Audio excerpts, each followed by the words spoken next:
TL mid laners that actually has played Aurelion Sol, although we did see Xiaohu pull that out yesterday for RNG, but especially across from Maple. So I expect to either see a banned or contested here, because both these mid laners have shown a lot of comfort on that pick. Yeah, they most certainly have. We are into champion select already, ladies and gentlemen, as Skarner and Nidalee going to be banned away on the side of Aimee, focusing that jungle very, very heavily, as there's the Varus ban away from Bamey, although it's a bit weird, because I don't think Athena's going to play it in support, and he was more of the Varus play here for Aimee. I mean, yeah, a couple of question marks right there. It's not to say that Bamey couldn't play it. Likewise, it could just also mean that Maple wants to go towards that Aurelion Sol. If you think about champions that could theoretically lane across from him, it's not great, but Varus is one of the few champions that will outrange him, be able to step back and just look for that piercing arrow. And that's kind of been the big question mark. You know, what do you pick into things like Syndra as she hits the bench, like Aurelion Sol? And Pobelter, do you have any feedback on that? Like, if you look across from Aurelion Sol, what do you want to pick? I think you just have to pick something. You definitely can't pick something that's going to match it in lane, because its laning is the absolute strongest. So you need to pick something that can kind of respond to its global pressure. So maybe something that can pack TP, and something that just isn't a total pushover in lane. So you're looking more like the Twisted Fates? Yeah, something like Syndra, TF, Ryze. Taliyah used to be pretty good, but Taliyah got nerfed, unfortunately. And actually something interesting that IM can do here is, even though they're saying Bamey is the mid and Athena's the support, they can actually switch it up and have Athena go mid and Bamey go support still, right? Hey, yeah, so they could. Maybe that's why they banned the Varus. The old Reginald strategy. Yeah. I like it. But Bamey does have the opportunity to grab that dragon. It skips past here as the Flash Wolves take away Jhin and Elise. I was half expecting that that dragon to be snapped up here by the LMS team. However, Boiler's going to take away the Alistar, and there is the Aurelion Sol. A lot of limiting of the mid lane, though, with those bans. The Syndra, the Ryze, as well as the Varus being taken away. So you have to expect that Flash Wolves knew this was coming. The fact that they didn't second rotate the Aurelion Sol, I'm really curious what their answer will be, if it's something like that Twisted Fate that Pobelter was kind of alluding to. In terms of, or it could be a Malzahar, something would try to push as hard. Well, we'll see. Of course, currently hovering it, as Tahm Kench is going to be locked away here for Sword Art. Of course, the Tahm Kench Jhin lane is something we've seen be very, very successful. One of the concerning things for me, if Maple does end up blocking in the Malzahar, is it's really hard to have kill pressure on Aurelion Sol, not only because he gets so much lane dominance and his ability to push with his rotating orbs, but also his build path in general is just very defensive. The fact that he can go for that Doran's, go into a Catalyst and look for his GLP, he gets a lot of damage while pretty much just building health primarily, and so it makes him ridiculously tanky, and there's not a lot of opportunity, even if you do 2v1 his lane, to either catch him because he is so mobile, or kill him even if you do lock him down. Something to point out, though, is that Flash Wolves has a pretty safe bot lane with Tahm Kench, and they're also going to get the counter pick on top, so hopefully they'll have a favorable matchup. So it should be a bit harder for Aurelion to exert pressure on the side lanes.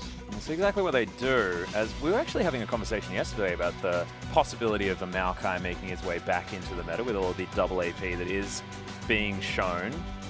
Currently, Aimee, of course, don't know that it's solo laner towards the top side of the map for Flash Wolves just yet. And Amazing J, of course, just wants to head back towards Echo. But and this is something that's been very standout, especially for Aimee in particular, is that their top laner seems to be playing picks that are very old, that have kind of fallen out of the meta. Amazing J is not shy. He'll pick up his Nautilus. It's one of his signature picks. He did that to qualify themselves to making it to the World Championship. He's been a lot on the Echo. I wouldn't be surprised to see a Maokai, but you have to think that that might come back to bite them, as he's not picking up things like the Rumble, like the Gnar. Yeah, really has been a little bit meta-resistant, I guess. And by that I mean he's resisting the meta, not the meta sort of working around him. Yeah, Can stop happen complimenting. for some players, exactly. It's a little bit unfortunate. I was expecting great things out of Amazing J. However, a lot of it is going to be on what this Aurelion Sol can do. And I think we've got the right focus here this time around, because we've seen so many incredible performances by the Dragon Man in the mid lane. So, Pobelter, you were bringing up that you had a concern that even though they have the Aurelion Sol, you think Flash Wolves have countered it out by bringing very safe side lanes, like the Poppy, like having that Tahm Kench. On the flip side of it, what do you think the Flash Wolves need to do? Like, now that they have this safety in their side lanes, do you think that there's any kill pressure for like Elise and Malzahar, or Elise and her bottom lanes? I think that Flash Wolves' bottom lane matchup is winning, I believe. I'm not like a huge bot lane expert, but I just know that our bot lane would kind of favor this against Sivir Alistar, I think. So they'll probably try and go for early ganks bottom maybe, or top. Probably not around mid until Malzahar hits 6. And I think you do have a kill timing, as Malzahar against any mid laner because the suppression is just so long, and they can even chain it with the Cocoon. But honestly, if Flash Wolves just survives until late game, then Aurelion Sol will be outscaled. So do you think that Karsa's big timing windows then are on that level 6 for pretty much all of his lanes, and the early games level 1 through 5 is primarily going to be farming, or do you think he has an opportunity that he can look to invade and contest enemy jungler that Lee Sin? It just depends on how the side lanes are going. Poppy vs Echo is kind of a swing matchup. I've seen like it being won both sides. So if it just depends honestly on how the side lanes are doing, and if the side lanes are pushing him, then he can invade and play aggressively. Yeah, and it is going to be all about the Aurelion Sol trying to get around the map as well, because we have seen a lot of very, very early movement from this champion, or is he going to be wanting to stay in his lane and try and win things against the Malzahar? As Aurelion Sol, typically you're just able to shove out any mid laner because you're the only mid laner that can shove out the wave pre-level 6 or so. So I would expect a lot of attempts for early roams because that's pretty much the main reason why the champion is played. And this is super concerning because IMA, the one thing that they've shown that they can't do is get early leads. You saw that in the graphic that the mainstream was talking about, is that they just have an atrocious early game. So to pick up a champion that's so dependent on those early game roams, it kind of goes against the grain of all of the trends and all of the strengths that they've already shown. Yeah, that's exactly right. But we are onto the Rift, ladies and gentlemen, for game number 1 of our final day of group stage action. IMA taking to the Rift against Flash Wolves. And remember, if you have any questions, you can tweet at LOL Esports with the hashtag AskTheCasters, and we'll answer a few during the game to the best of our ability. Of course, Pobelter, a wealth of mid lane information, so keep those questions flowing. So actually, Athena is playing jungle, and they rotated a Voidless to the support role, so they went for the really big swap here. I'm really glad that you actually came in and told us that, you know, something could change. And how do you reckon mid lane mechanics transition to the jungle role, Pobelter?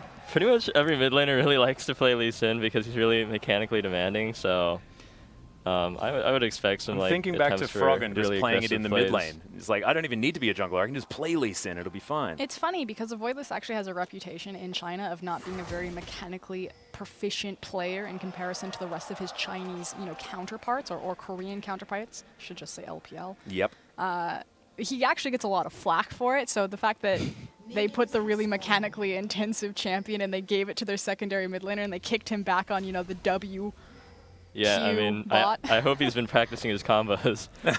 I hear they made it easier. Yeah, you don't need to practice them as hard anymore, although we have been seeing a few fumbled headbutt pulverizers so far this tournament. But what's really interesting is how this will change the communication impact on this team. So for those of you who don't know, IMA actually have 3 languages on their team. They have Mandarin, Cantonese, which technically those are dialects, but a Voidless does not speak any Mandarin. He only speaks Cantonese. And then you have 2 Koreans, Baimi and Athena, or Road in this case, on the team. So you have 3 different languages. Athena has been known to do his interviews in Mandarin, so he can speak a little bit of it, and it was one of the primary reasons why they picked up Athena as their starting mid laner over Baimi. So with all of that information in mind, Pobelter, if you have a jungler who can't necessarily communicate as well with one of your lanes, especially as like a mid laner, like how does that impact you? Like, do you just shorthand it? Do you really need to have intensive conversations with your jungler as a mid laner, or can you just say, like ping and go? Yeah, it's a lot of pinging, a lot of simple language. Like, I'm sure they can be like, gank mid now, wave freezing, it's good. So I'm sure they've practiced at least basic communication. This is something that I'm always curious about. As a mid laner, how much information do you give your jungler about like your wave position? Because it makes sense that the top laner would be really good on communicating like where his wave is if it's freezing against him. But I was always curious if that was the same for mid. Yeah, me and Rainover always tried to talk about it as much as we could. Like, just pretty much every wave, like, I'll have control, I can help you invade, or he has control, he can help invade. Or, it's freezing, it's good for a gank. We just try and talk about it a lot.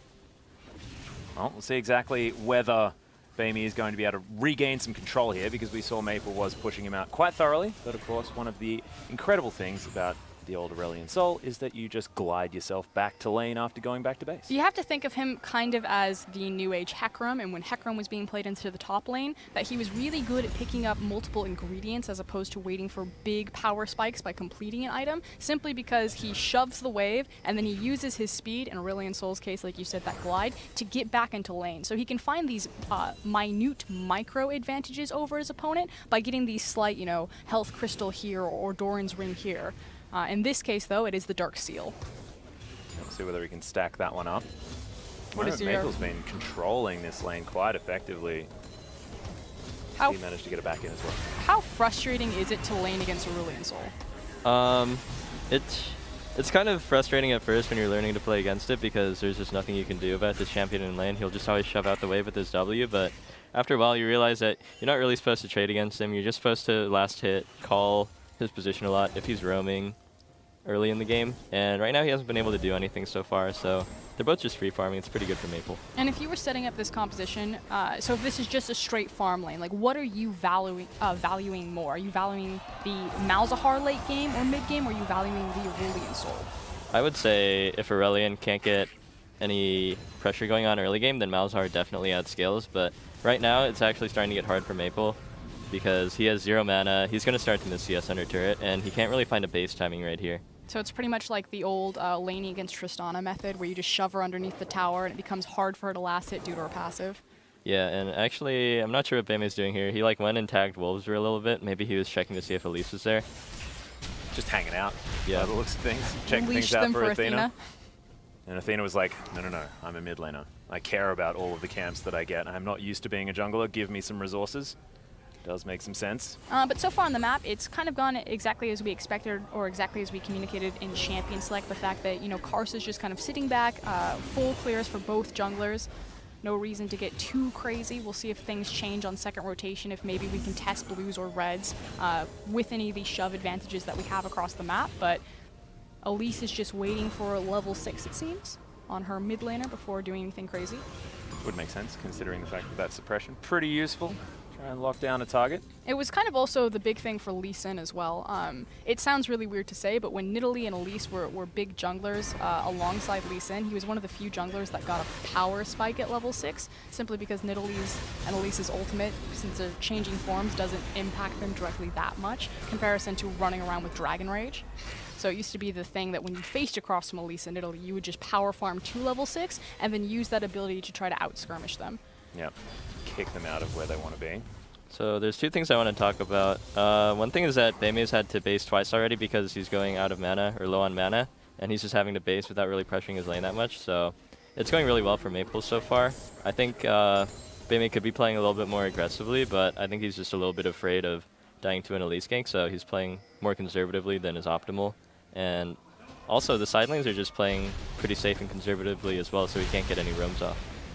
You can see him actually moving down towards the bottom side now. We'll see whether he actually pokes his nose in, just gets some vision down. And that's what we were talking about, the second rotation of these buffs, and if they would use any advantage or any pressure point, like having control of a wave to contest them. Maple did a great job, at least I think it was Maple, setting that ward down right next to Beime's caster creeps. It's a very high traffic zone that if Beime does shove up Malzahar, and if that ward's still alive, it will be able to see him kind of rotate down into that bottom river if they try to contest Karsa's blue. Yeah. We got two pink wards here in the river as well, so I'm really wanting to keep control of things or to feed Karsa a bunch of money, which they are going to do right now. Everything's going to be cleared out. And actually this really sucks for IM because you spend so much money and time putting down those pink wards and then you don't defend it because your jungler left to go do golems, and then you just lose all your control over that side suddenly, and now you don't feel as good about invading that buff or making a play down to bot. I can sense a little bit of salt. My jungler goes and does golems. I just placed this ward. Why did you ask me to buy it? You had one job. Just reliving a few things, Bowbelter. Yeah. Game's going pretty slowly so far, though. I think now it's kind of starting to feel, Beime will start to feel a little bit of pressure mid now that Malzahar has his ulti.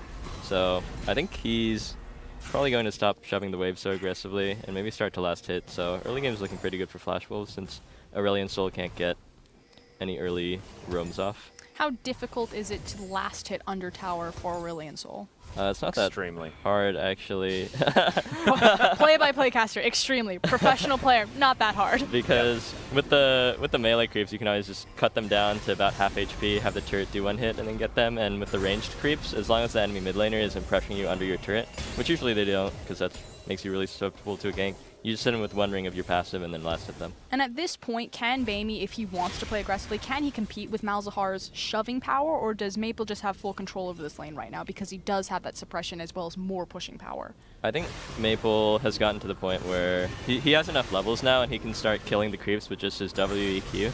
So that's kind of the golden ticket as Malzahar, and once you get to that point, then you can't really pressure Malzahar that much. So I would say IM's timing is already passed for pressuring mid. And so, as the tables have turned, as Pobelter was talking about, it means that Karsa and Maple now have the space where they can start to invade.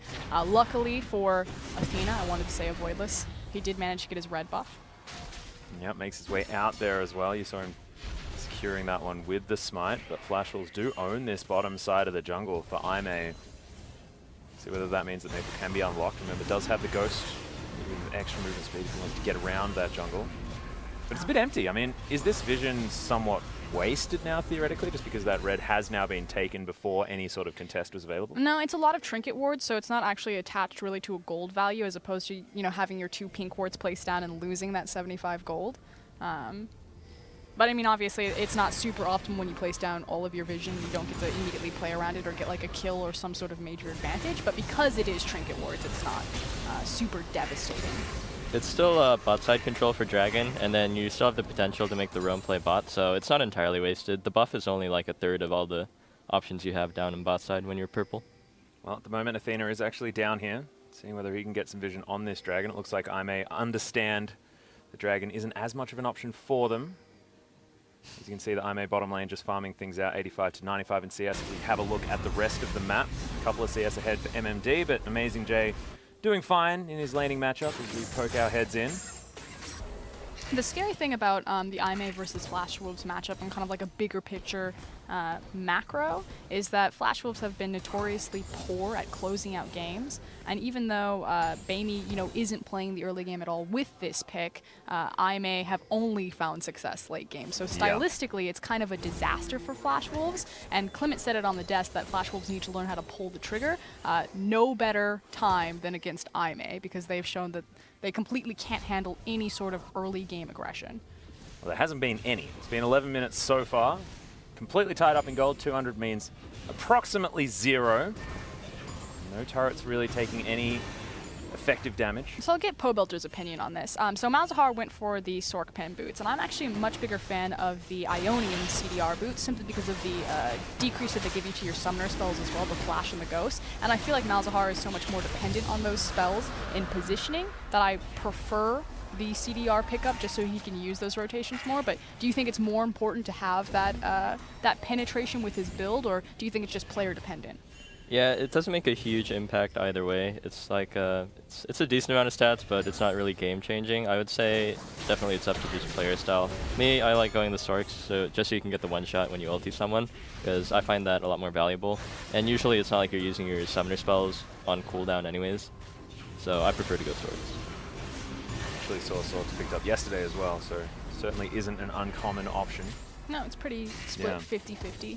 On the other side, though, you do have Aurelion Sol picking up his Swifties. That makes sense, because I call Aurelion Sol the Dory of mid lane. Just keep swimming. You've got your orbs going around you, so if you have those Swifties, it makes it easier. You're going to make a comment on Bamey's memory.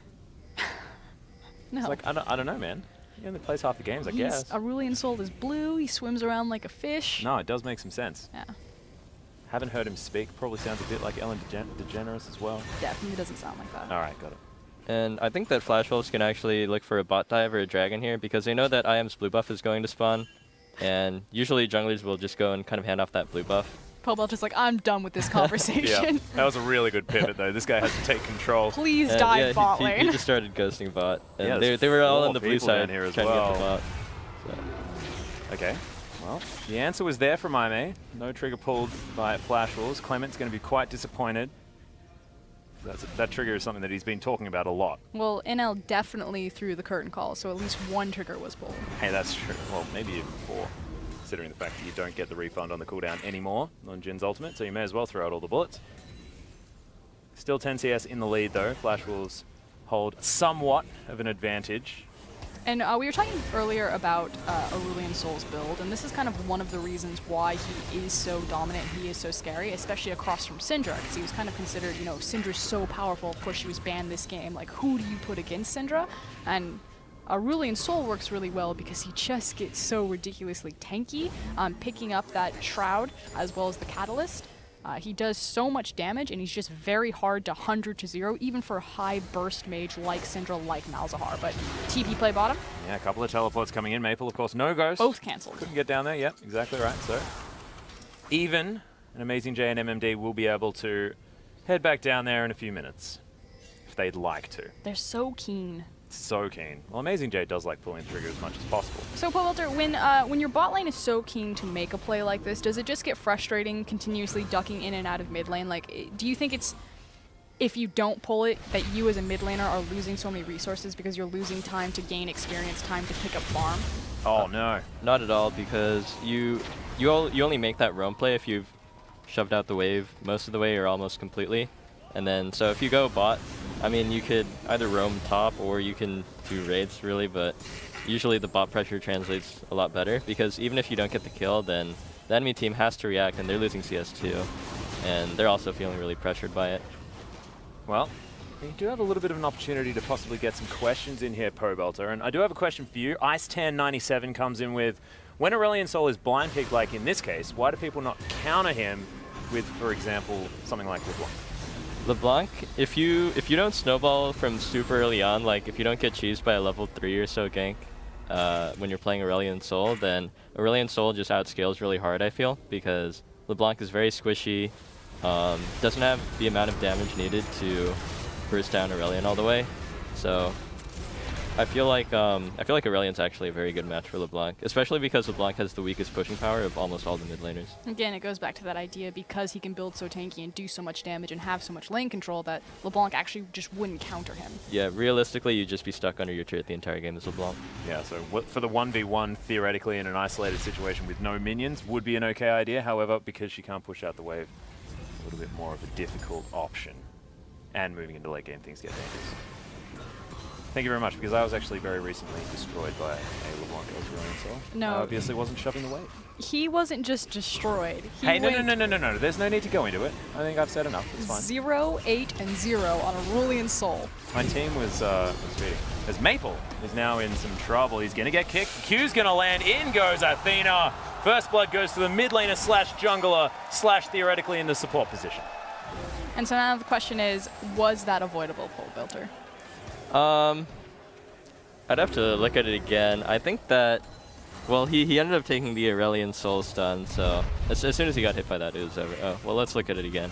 So yeah, he tanks the stun here, and then he even flashes the Lee E flash, which is just a pure prediction, but no, this is not survivable after you get hit by the Aurelion Sol stun. So is this a vision issue, a communication issue?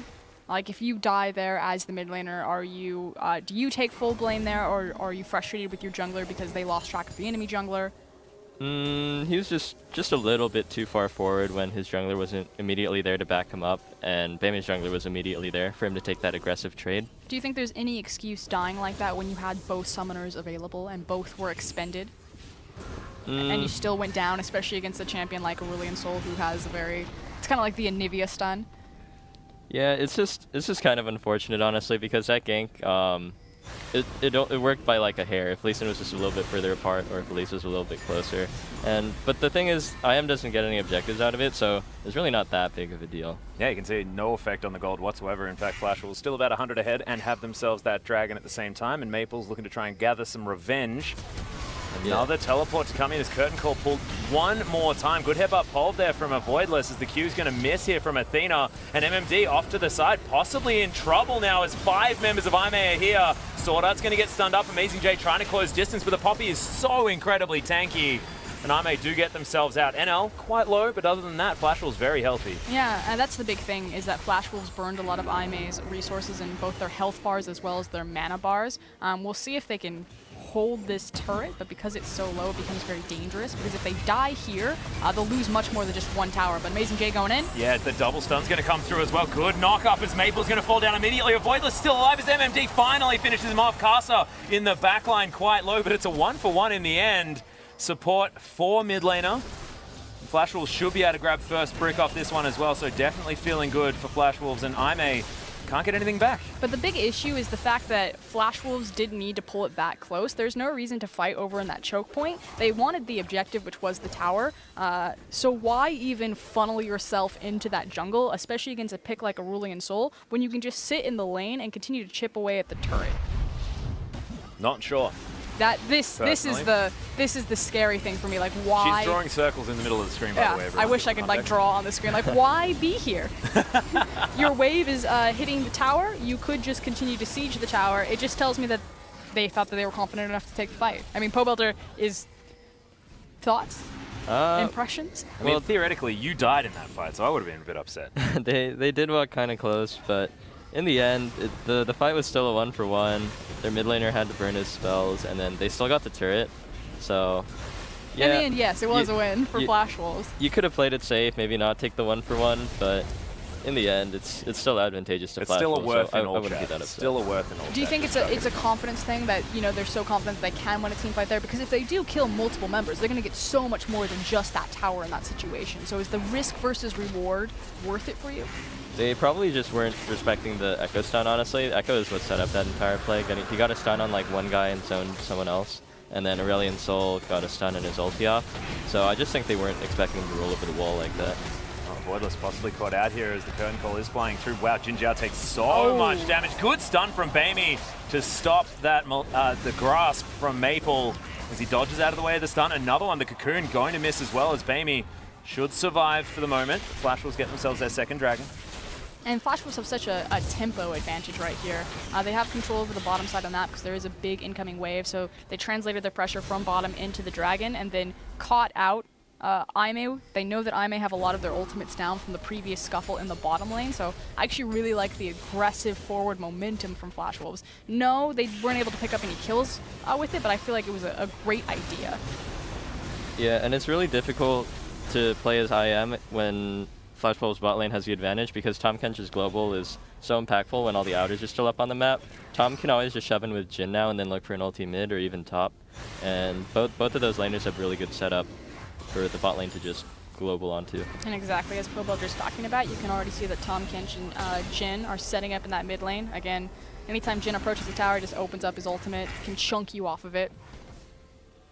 At the moment, Bamey has at least been able to clear things out. No ultimate yet available, like you said, for NL. As Sword Art does have the Abyssal Voyage, possibly create some havoc around this map, but 2-1. This isn't sort of the chaotic game that I was expecting from Aimee, especially with some roster switch-ups.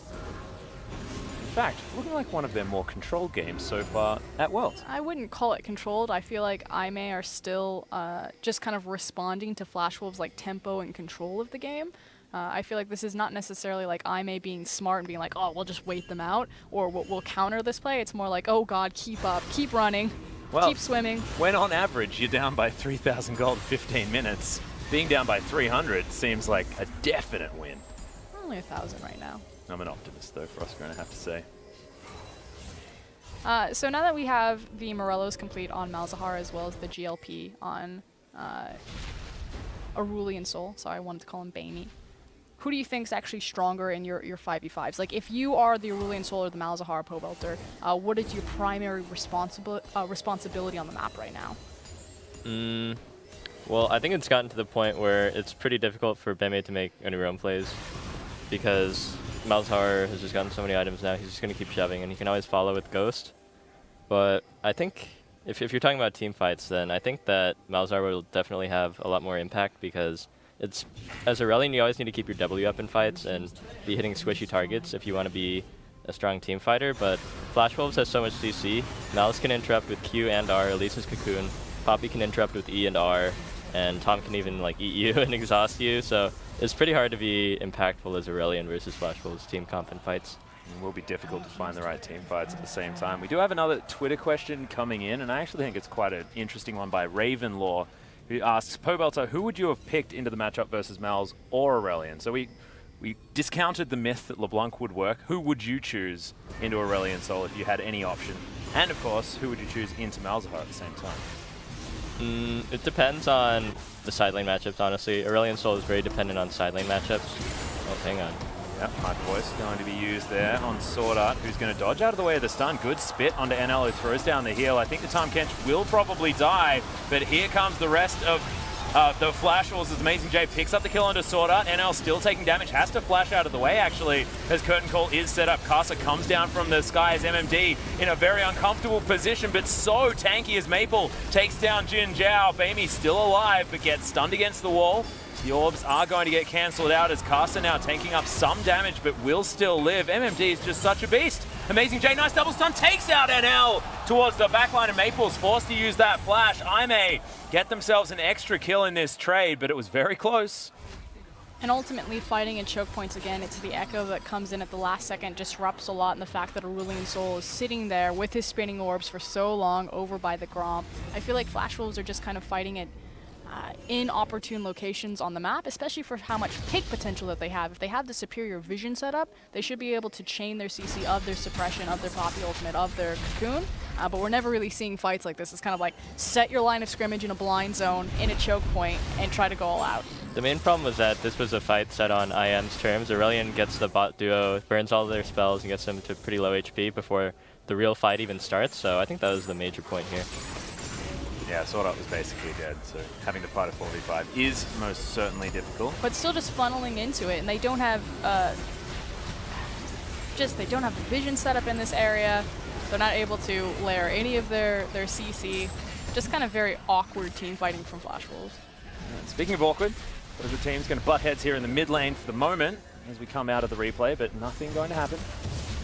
Checking in on itemization for the mid lanes, so Aurelion Sol has now completed his Spirit Visage, so sitting on kind of like his 2-item core. Isn't it normally Banshee's Veil that you go for per build? Normally, maybe the meta has changed from when I was playing, when I was practicing for playoffs, but people would usually almost always go Bright Light as the secondary item and then go a defensive item if they needed to. But I feel like I've seen a few times so far people are going like Banshees or Spirit Visage second. It's just because Flash Wolves has so much lockdown in CC. I guess he finds it necessary to go for that much MR for Smells and Elise. You know, there's no reason to have the Banshees because one of the CCs will pop it. Yeah. And then you'll just get locked in from another one. I like it as well just because, you know, with a Dark Seal, it makes your Corrupting Potion so incredibly good. If you think about it, the extra healing that you're going to get from double sources. Big fan, but, you know, probably a little bit inconsequential as MMD going to look for some sort of engage. Curtain Call is out one more time as Maple does channel the full ultimate. Good ult from Amazing J. Gets him back to health. The timeline just flying through the team. I am just looking to try and get themselves out as a third Dragon falls for Flash Wolves. They've got the Pokemon badges complete now. 3 of the possible 3 dragons Still need spawning. one more. But I won't get it this game. naturally losing the Cloud Dragon isn't that consequential. What's more important to me is that it tells me that IMA are confident that they think that they can take fights, because obviously if you're looking at that 50-50 for the Cloud Dragon, you're like, it's not necessary to die here over that objective because you would lose so much more. So they're not fighting for the Cloud Dragon, they're fighting because they believe that they can win and they want to take advantages off of that.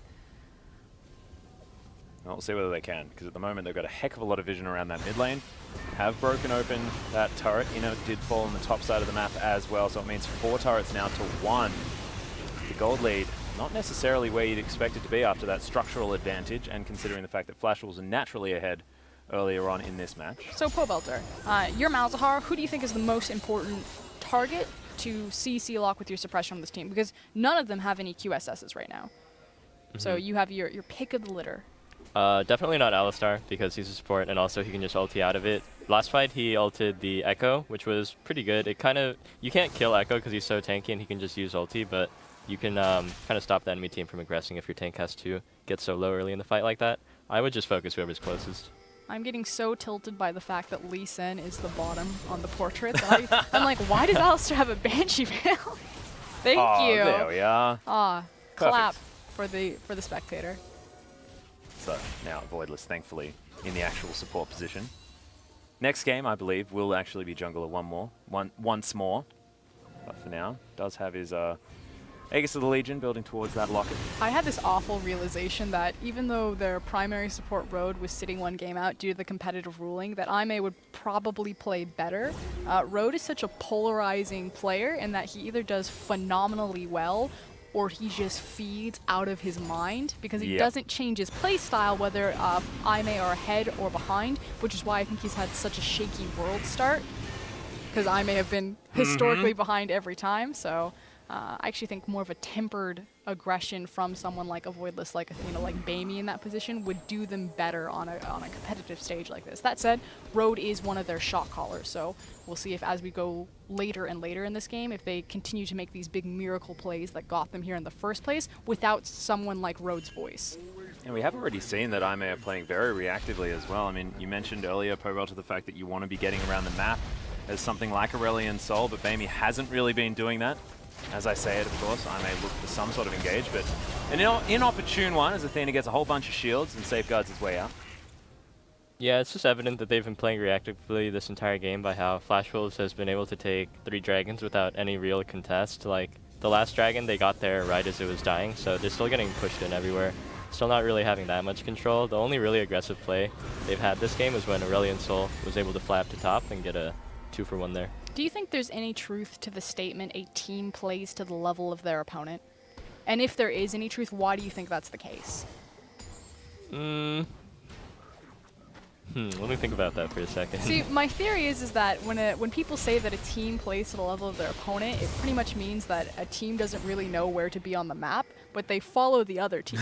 So when the other team knows where to be on the map, suddenly they look really smart because they're also there, but they're just there to fight, which, speaking of fighting. Well, Athena is going to make his way into the Baron pit. They have stop damage on the Baron as a Voidless is right amongst it. Amazing J takes down Maple. The Baron's still doing battle, not sure which team he's on, and it's going to be taken by Amazing J. For some odd reason, Bamey has fallen down, but that's a 2-for-1 so far as Athena flashes out of the way of the Deadly Flourish. And MMED does have the Guardian Angel, and he takes a lot of punishment here in the back line. But IMA are surrounding him. The Poppy is going to have to run for his life as Parallel Convergence should stun him up. Amazing J in the front line is there as NL could be in trouble, is going to die to Amazing J, and MMD still on the run. But Flash Wolves, what a disaster! You can understand why they would try to go for kind of a sneaky or a cheeky Baron. However, they do have a lot of Baron shred with that Malzahar. It's kind of that same theory of like having a Cassiopeia on your team. Theory is the optimal term there because it didn't work out in practice. I'm trying to, you know, soften the blow. Ultimately, a bad decision, but the idea is still there that you have so much monster objective control with a pick like Malzahar, but unfortunately, if you don't set up your vision correctly or turn off the Baron or stay on the Baron as a unit, disaster strikes. Yeah, it's kind of a problem because they were just getting to the point where Aurelion was starting to taper off. After he goes Spear Visage second item, he can't really build an item that's going to make him really tanky or build more damage, but this kind of puts the ball back in IMA's court. Yeah. So, just so many poor decisions. Well, there was a cluster in there. I find it really difficult to do this kind of play as Malzahar to start Baron like this and try and turn because your passive is already burned by the ambient Baron damage, so you can't really ulti anyone because you're just going to get CC'd instantly. And not having your passive is just really huge. You also have nowhere to kite and run around with your spells in that pit. So do you think the correct call in that decision, because of Flash Wolf's composition, is to just stay on the Baron and try to burn it, or do you try to turn off or flash over a wall?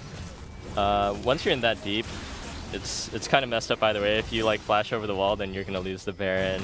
The best case is to just back out earlier when you see them coming sooner because you know you can't finish it, and then try and engage on them there, or just not even try and go for the Baron and just keep stalling until you can rush the Baron really quickly. Like when you have Liandry's and when Jhin has IE, Jhin didn't have IE that fight, and Malz will soon have Liandry's, then you can try and force like that, but...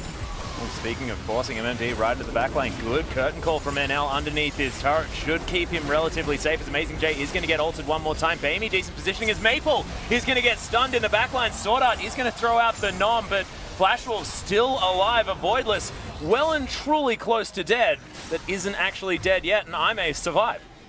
Yeah, Lee Sin was trying to go for, I'm going to call it the assassination right there, by kicking, I think it was Malzahar into Elise or Elise into Malzahar, someone in the back line, and trying to execute them, but he actually just kind of kicked both of them to safety. And at that point, that's inopportune, I think. Well, they lost all of their back reach because Jin Zhao didn't have anyone to bounce the ricochets off anymore. And it's actually kind of troubling when you have Baron and it's like this hard to push the tier 1 mid turret. Actually, I guess I'll get it right here. Amazing J is going to get stunned up by quite a few different abilities, but that tower, like you said, Pobelter, is going to fall down. We do have Poppy off to the side looking for a flank. She was spotted out by a ward, but MMD seems to not care. No, neither does Athena, who just walks into him. However, is going to mean Mountain Drake should go over to Aimee, considering the fact that they have got some control back. Scrying Orb goes down, but Flash Wolves shouldn't be able to stop this one as it is falling very quickly. Aimee pull themselves out. Athena, be careful, buddy. But ultimately, all this Baron meant for them was a single tower, and for them to So they got the reclaim. top outer turret as well. Well, it's also to reclaim the gold lead for pretty much the first time this game. Now they need to reset their map and clean up all these side waves. You can see that Bamey's doing that in the bottom side. Someone also needs to tend to the big wave in the top side. And what this does is it gives Flash Wolves enough time to get the inside track and some chip damage on this mid tower. Yeah. Voidless, sort of the only one here. Doesn't have a notably large amount of wave clear as the Alistair. I'm not going to push forward too much further, though, as Amazing J looks towards that top massive wave of red dots. And Athena, ooh, Banshee fell. Yeah, I was paying Removed. attention to who was going to actually get that, because Sivir and Echo were both walking up towards it, and who was going to back out first. Speaking of backing out, Athena is going to head into the Death Chamber as Amazing J now finds himself in a very, very uncomfortable position. His ultimate is available, but he just phase dives his way out, and they lose one for nothing here. Aimee, their new jungler, the ring-in Athena, is going to fall. Interesting. We do have, now that Athena's dead, everything's calming down just a little bit. Flash Wolves setting up for the siege. We do have another question here on Twitter. It is going to be Michael4, or at Wolfman Brother. Would you attribute ASOL's success to his meta position, or have teams not learned properly how to play against it? That's one of the things where it's really hard to tell whether, like for me, when I was playing against Aurelion Sol, I was always telling my team, like, okay, just play safe in the early game, don't die to his roams, I'll do my best to call where he's going, but sometimes it feels unavoidable in certain lane matchups to not fall really far behind and like be susceptible to the kind of roams that Aurelion's really good at. So ultimately, it's very team comp dependent. He also hasn't been nerfed very much. That's a good point. He's still just very strong. Like on this patch, I believe he has nerfs incoming, but they haven't gone through on the Worlds patch that we're playing. And I believe Zale I was talking to was telling me that Aurelion Sol hasn't been nerfed since MSI. Yeah, that sounds about right. So he's been really strong. Like while the ecosystem around him is changing in the meta, Aurelion Sol's just kind of been sitting there chilling out.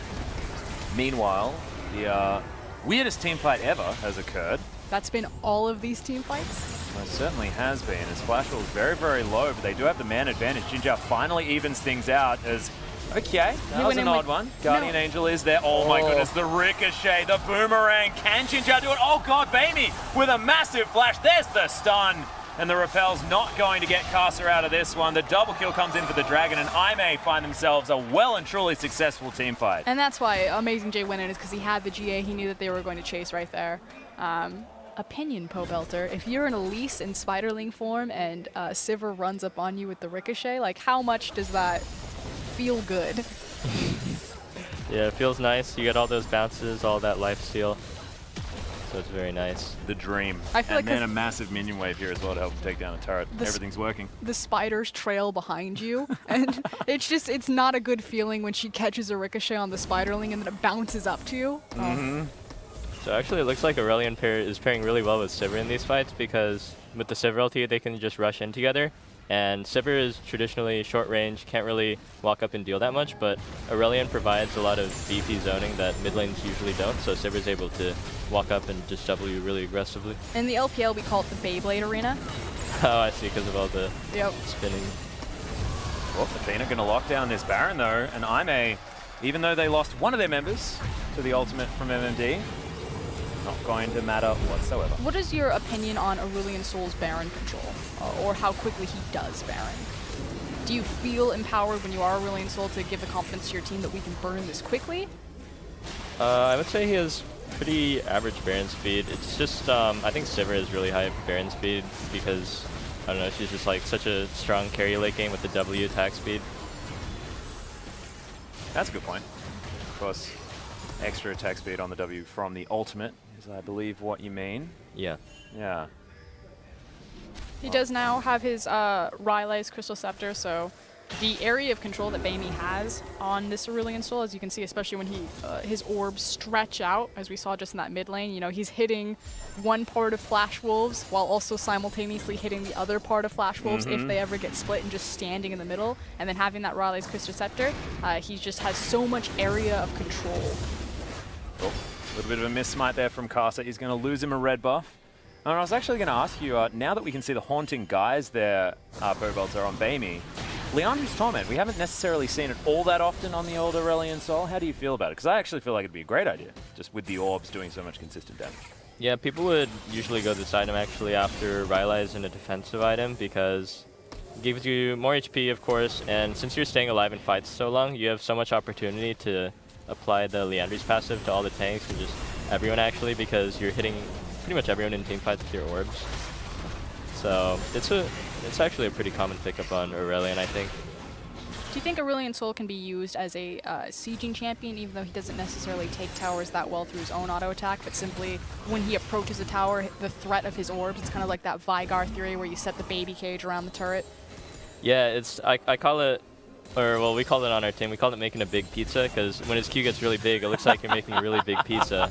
And so I'd always say, hang on guys, I'm going to make a pizza down mid lane. And I'd walk back about halfway to mid lane, start charging my Q, and then fly at them, and then they just have to back off the turret. I'm going to use that. That is absolutely fantastic. What is the ultimate like distance for charging the Q? Like when do you want to really start doing it if you're sieging in like inner mid tower? How do you get the biggest pizza, I think is the question. Where do we get the biggest pizza? Where do you start? Well, when you cook, you don't want to rush it. You don't want to make it too slow. This is the cooking channel. I prepared this for later. Yeah, I usually just start from the midpoint in the map. You walk with it a little bit, and then you pop your E when it starts to slip away from you, and then you just cruise on over to the turret. Speaking of cruising on over, in comes Bamey. Going to go for a bit of a defensive position. That was a Voidless possibly caught out. Amazing J with the flank off to the backside. Good parallel convergence, but it's on MMD. Doesn't really care about the CC all that much, but now actually taking a lot of damage from Jin Zhao, who's got 4 items and is ripping through people on this Sivir. Has to flash out of the way. Amazing J just being frustrating on the backline. Maple in trouble. Bamey's going to incidentally kill the Jin, and that's 4 dead for Flash Wolves. IMA just team fighting really, really well come the late game. And we said that this was a problem, the fact that Flash Wolves have shown that even though they get leads in the early game, they're unable to execute on that and close out late enough. And if you take IMA late, their team fighting is still rather impressive. But Pobelter, how much of this game's success, if IMA do close this one out, is based off of the mid lane matchup? Or do you think Aurelion Sol was pretty much a non-factor in this victory? Actually, I think it was just about to get to the point where Aurelion was really just going to taper off and be useless, and then they started the Baron and really threw there, and then this fight as well, they started the Elder Dragon, and they've just been punished so hard both times.